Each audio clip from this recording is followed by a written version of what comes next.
Assalamualaikum warahmatullahi wabarakatuh. Kembali lagi di channel Nasihat Kehidupan Misteri. Pada video kali ini saya akan membahas tentang Indonesia kedatangan agama baru.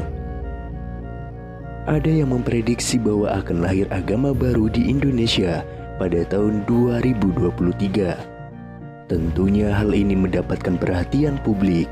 Bahkan tanda-tanda agama baru ini akan muncul itu turut disebutkan. Agama baru di Indonesia ini tertulis dalam sebuah narasi ramalan yang diungkapkan oleh seorang peramal terkenal asal Prancis, yaitu Michael Nostradamus. Ia diketahui masih memiliki garis keturunan Yahudi. Dalam narasi ramalannya, Nostradamus mengungkapkan bahwa di tahun 2023 bakal ada guncangan soal aliran kepercayaan di dunia. Kedatangan agama baru yang lahir di Indonesia itu ditandai dengan sejumlah hal. Salah satu tanda tersebut yakni kemunculan seseorang yang dikenal dengan panggilan The Man from the East. Sosoknya disebutkan muncul dari negeri yang terletak di pertemuan tiga buah laut.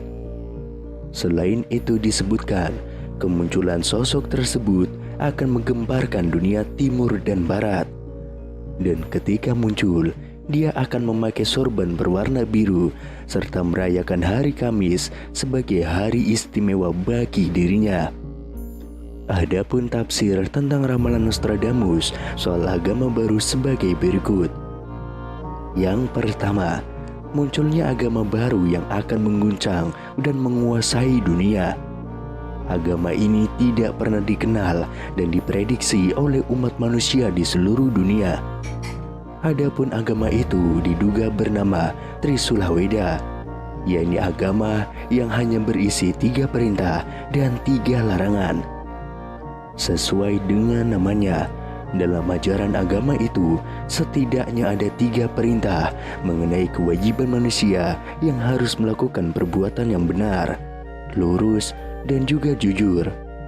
Sementara 3 larangannya mengenai manusia yang tidak boleh melakukan perbuatan yang merugikan orang lain, tidak boleh mencuri, dan tidak boleh berbuat kejahatan. Kemudian yang kedua, The Man from the East, atau laki-laki dari timur. Itulah julukan yang diberikan kepada pemimpin agama baru ini. Dikatakan dia akan menghapus seluruh agama-agama dan akan mendirikan agama baru yang akan dianut oleh seluruh makhluk di jagat raya ini. Dialah Satria Piningit yang akan menjadikan dunia damai dengan apapun yang ada di dalamnya. Kemudian yang ketiga, muncul dari negeri yang terletak di pertemuan 3 buah laut.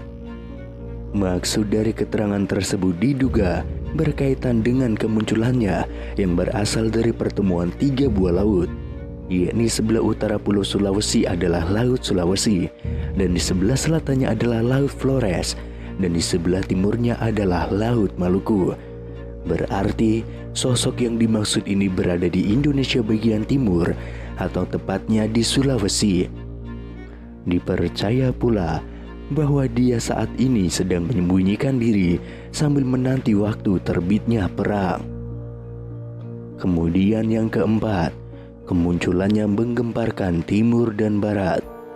Diperkirakan maksudnya kemunculan sosok tersebut bakal menggemparkan seluruh dunia beserta seluruh isinya. Kemudian yang kelima, ketika muncul, dia akan memakai sorban berwarna biru. Sorban sendiri adalah selai kain yang lazim digunakan oleh umat Islam yang biasanya digunakan oleh orang Arab pada zaman pra-Islam untuk mengatasi hawa dingin atau teriknya matahari di gurun pasir. Kemudian yang keenam, merayakan hari Kamis sebagai hari istimewanya. Berbeda dengan umat Islam yang menganggap bahwa hari Jumat adalah hari penuh keberkahan, nantinya dalam agama ini akan merayakan hari Kamis sebagai hari istimewanya. Dia juga tidak mau merayakan hari Sabtu karena hari Sabtu sudah dirayakan oleh agama Yahudi.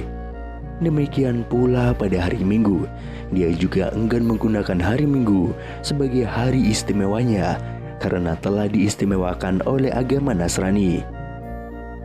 Kendati demikian, tidak diketahui lebih lanjut kebenaran dari narasi soal ramalan di tahun 2023 yang menyebutkan akan ada agama baru lahir di Indonesia tersebut. Selain Michael Nostradamus, Prabu Jayabaya juga meramalkan hal yang sama untuk Nusantara. Prabu Jayabaya merupakan raja yang paling diingat masyarakat karena berbagai ramalannya.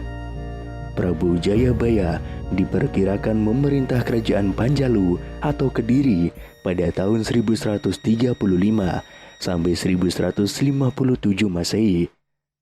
Jayabaya merupakan putra Raden Panji dari kerajaan Jenggala dan putri Sekartaji dari Daha. Pada masa Jayabaya memerintah, kerajaan Kediri mencapai puncak kejayaannya. Tidak hanya dalam ilmu pengetahuan, sastra, dan seni juga mengalami perkembangan yang pesat. Pada masanya, kitab Mahabharata dan Ramayana diterjemahkan ke dalam bahasa Jawa. Jayabaya juga menulis ramalan akan masa depan yang diyakini banyak yang telah terjadi. Ramalannya ditulis dalam bentuk kakawin atau tembang Jawa. Kakawin ini berupa 21 pupuh berirama asmarandana, 29 pupuh berirama sinom, dan 8 pupuh berirama dandanggulo yang kemudian dikenal dengan Kitab Musarar. Masyarakat kemudian mencari makna dari tembang tersebut dan dihubungkan dengan masa depan. Ramalan Jayabaya diperkirakan akan berlangsung hingga tahun 2100 mendatang. Ramalan Jayabaya banyak mengupas mengenai situasi dan kondisi Nusantara, khususnya di Pulau Jawa. Salah satu ramalan Jayabaya yaitu, besok nek wis ono kereta mlaku tanpa jaran, tanah Jawa kalungan wesi, perahu mlaku ing awang-awang, kali ilang kedunge, pasar ilang kumandange, iku tondo yen zaman Jayabaya wis cedak. Yang artinya, besok jika sudah ada kereta berjalan tanpa kuda, tanah Jawa berkalung besi, perahu berjalan di angkasa, sungai hilang lubuknya, pasar tidak lagi ramai berkumandang, itu pertanda zaman Jayabaya sudah dekat. Sejumlah pengamat menilai ramalan Jayabaya memiliki sifat keluluasan atau plastisitas sehingga cocok diterapkan di berbagai zaman. Tidak hanya itu, ramalan Jayabaya juga mudah ditafsirkan sesuai konteks yang ada. Meski demikian, ada juga sejumlah ramalan yang belum terjadi. Salah satu yang populer mengenai Satrio Piningit. Jayabaya menyebut Satrio Piningit akan muncul saat memasuki zaman Kolobendu atau Carut Marut.